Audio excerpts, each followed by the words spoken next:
ജേസ് നെച്ചൻ്റെ പുതിയൊരു വീഡിയോയിലേക്ക് എല്ലാവർക്കും സ്വാഗതം.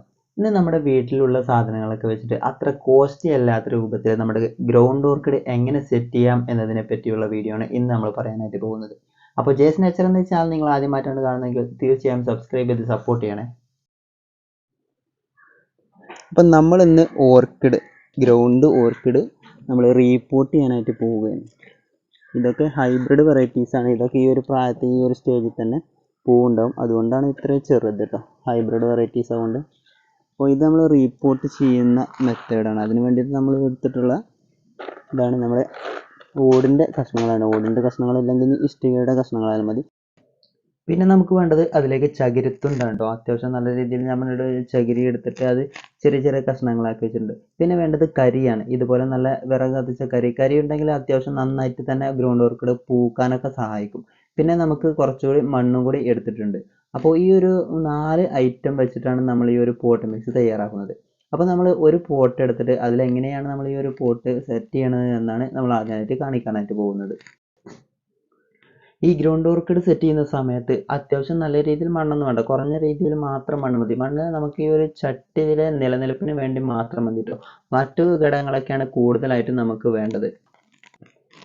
നമ്മൾ അതിലേക്ക് ആദ്യമായിട്ട് നമുക്ക് ചേർത്ത് കൊടുക്കുന്നത് ഈ ഒരു ഓടിൻ്റെ കഷ്ണങ്ങളും അതുപോലെ തന്നെ കുറച്ച് മണ്ണും കൂടിയാണ് ചേർത്ത് കൊടുക്കുന്നത്. അതൊരു പാകത്തിലേറെ ഉയർത്തിയതിന് ശേഷമാണ് നമ്മൾ ഈ ചകിരിയും അതുപോലെ തന്നെ നമ്മുടെ കരിയൊക്കെ ഇട്ട് കൊടുക്കുന്നത്. അതിൻ്റെ ഒരു മുകൾ വശത്തായിട്ടാണ് നമ്മൾ ഈ ഒരു പ്ലാന്റ് സെറ്റ് ചെയ്യാനായിട്ട് പോകുന്നത്. പ്ലാന്റ് നന്നായിട്ട് അടിയിലേക്ക് ഇറക്കി വെച്ച് സെറ്റ് ചെയ്തിട്ട് ഒരു കാര്യമില്ല. ഗ്രൗണ്ട് ഓർക്കിഡിൻ്റെ പ്ലാന്റിൻ്റെ വേരുകൾ മുകളിലൂടെ മാത്രമായിട്ടാണ് വളരുക.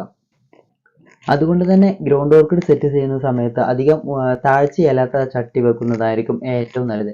അപ്പോൾ നമ്മൾ ഇത്രയൊക്കെ മണ്ണ് ഇട്ട് കൊടുത്ത് ഈ ഒരു പോട്ട് മിക്സിലെ മണ്ണും അതുപോലെ തന്നെ നമ്മൾ ഈ ഒരു ഓടിൻ്റെ പൊട്ടും ഇട്ടതിന് ശേഷം നമ്മൾ അതിൻ്റെ മുകളിൽ വശത്തായിട്ടാണ് നമ്മൾ ഈ ഒരു ഓർക്കിഡ് സെറ്റ് ചെയ്യുന്നത്.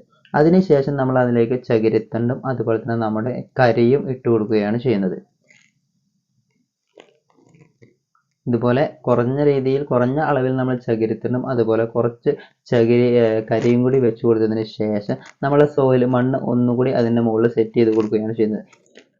ഈ മുകളിൽ ഇട്ട് വെച്ചിരിക്കുന്ന മണ്ണ് അത് അത്യാവശ്യം ഒരു 2 മാസം നമ്മൾ വെള്ളം ഒഴിച്ചു കൊടുക്കുന്നതിനനുസരിച്ച് അത് ഈ ഒരു പോട്ട് മിക്സിലേക്ക് താഴ്ന്നു പോകും. നമ്മൾ ഈ മണ്ണിൻ്റെ തൊട്ട് താഴെയായിട്ട് നമ്മൾ കരിയും അതുപോലെ തന്നെ ചകിരിത്തണ്ടുമാണ് ഇട്ട് കൊടുത്തിട്ടുള്ളത്.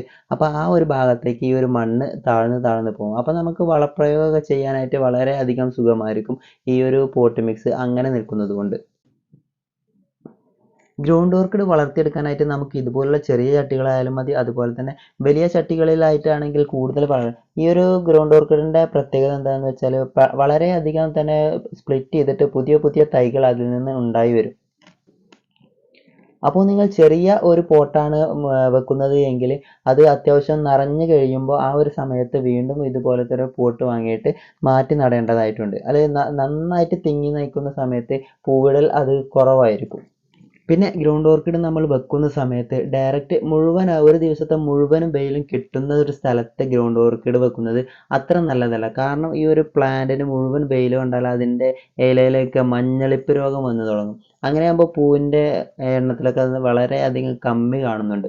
അപ്പോൾ നമ്മൾ വെക്കുന്ന സമയത്ത് ഒരു ഹാഫ് ഡേ, ഒരു പകുതി, ഒന്ന് രാവിലെ മുതൽ ഉച്ച വരെയുള്ളൊക്കെ വെയിലൊക്കെ കൊള്ളിക്കുകയാണെങ്കിൽ അത്യാവശ്യം വളരെ ഹെൽത്തി ആയിട്ടുള്ള പ്ലാന്റും ഉണ്ടാവും, അതുപോലെ തന്നെ നന്നായിട്ട് പൂവിടുകയും ചെയ്യും.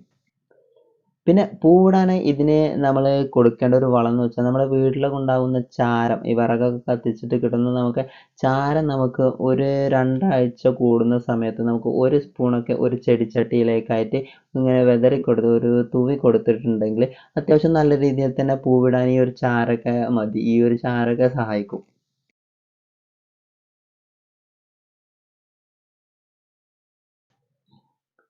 അപ്പോൾ നമ്മുടെ 4 പ്ലാന്റും ഈ ഒരു രീതി വെച്ചിട്ട് ഈ ഒരു പോട്ട് മിക്സ് വെച്ചിട്ട് നമ്മൾ നിറച്ച് വെച്ചിരിക്കുകയാണ് 4 ചട്ടികളായിട്ട്. ഇത് 4 വ്യത്യസ്ത കളറായതുകൊണ്ടാണ് ഞാൻ 4 പാത്രത്തിലാക്കിയിട്ട് 4 ചട്ടികളിലാക്കിയിട്ട് വെച്ചിട്ടുള്ളത്. ഇത് 4ഉം ഹൈബ്രിഡ് വെറൈറ്റീസാണ്. ഇത് നമ്മൾ ഓൺലൈനായിട്ട് പർച്ചേസ് ചെയ്തിട്ടുള്ള ഹൈബ്രിഡ് വെറൈറ്റീസാണ്. അപ്പോൾ ഈ ഒരു പോട്ട് മിക്സൊക്കെ നിറച്ച് സെറ്റ് ചെയ്തതിന് ശേഷം ഇനി നമ്മളൊരു 2 മാസത്തേക്കോ അല്ലെങ്കിൽ ഒരു പ്ലാന്റ് സെറ്റ് ആവുന്നത് വരെ പൂവിടാനോ അല്ലെങ്കിൽ പ്ലാന്റ് വളരാനോ അനുസരിച്ചുള്ള ഒരു വളപ്രയോഗങ്ങളും നമ്മൾ ചെയ്തു കൊടുക്കേണ്ട ആവശ്യമില്ല. പ്രത്യേകിച്ച് പൂവിടുന്ന കാര്യത്തിൽ ഈ ഒരു പ്ലാന്റിന് നമ്മൾ സെറ്റ് ചെയ്യുന്ന സമയത്ത് കരിയൊക്കെ വെച്ചിട്ടാണ് നമ്മൾ സെറ്റ് ചെയ്തിട്ടുള്ളത്. അപ്പോൾ പൂവിടാൻ വേണ്ടിയിട്ട് നമ്മൾ പ്രത്യേകിച്ച് വളമൊന്നും ഇനി കുറച്ച് കാലത്തിന് നമ്മൾ ആഡ് ചെയ്ത് കൊടുക്കേണ്ട. അപ്പോൾ ഇത്രയൊക്കെയാണ് കേട്ടോ നമ്മുടെ ഇന്നത്തെ വീഡിയോ. ഈ വീഡിയോ നിങ്ങൾക്ക് ഇഷ്ടപ്പെടുന്നു കരുതുന്നു. ഇഷ്ടപ്പെട്ടാൽ ലൈക്ക് ചെയ്യുക, അതുപോലെ തന്നെ നിങ്ങളുടെ കൂട്ടുകാരിലേക്കൊക്കെ ഷെയർ ചെയ്യാനും മറക്കല്ലേ.